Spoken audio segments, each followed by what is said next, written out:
Саламатсыздарбы, урматтуу биздин кызыккан көрөрмандар. Бүгүн 15 февраль биздин Айыл Жарба тармагындагы agrostan.ga сайтынын жаңы ачылышы болгондап. Ошол ачылыштан алгачкы ачып берүү максатында биз бүгүн жашылчалардан эрте жаздагы стакандарга өстүрүлүү аркылуу бадыран көчөтүн бүгүн түшүндүрүп берүүгө аракет кылабыз. Көрүп турганыңыздардай, бул жерде бир канча жабдыктар бар. Бул биздин Айыл Жарба факультетинин 13-чү лабораториясы.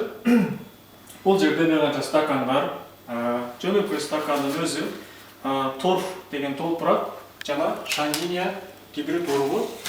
Эми кыскача айта кетсек, бул стакан ар кандай базарлардан сатып алууга болот.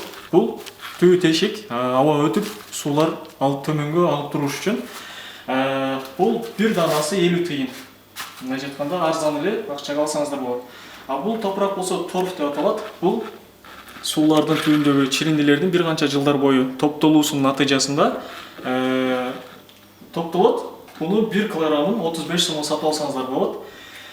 Бул аягында муну жакшы кармайт. Жашылча өсүмдүктөрдүн көчөттөрүн өстүрүүдө көбүнчө ушул торфту колдонушат. Дүйнө жүзүнүн бардык өлкөлөрүндө.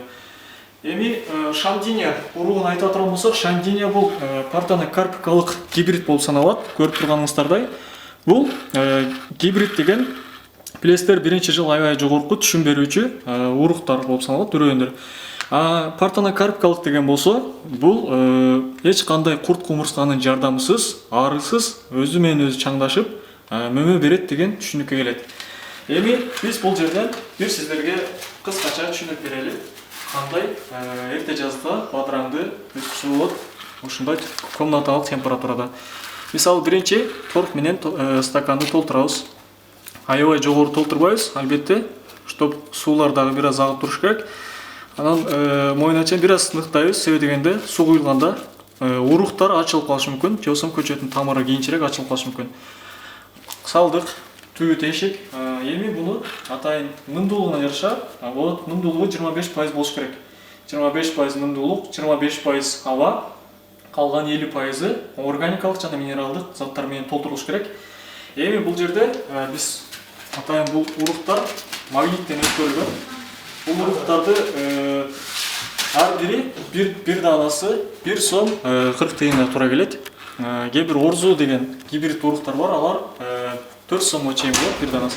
Буну башта карандаш менен же ар кандай нерсе менен 1 см тереңдикке чукалабыз дагы аны көмөбүз. Акырын бүткөндөн кийин ар бирин катар коюп туруп суулашыбыз керек.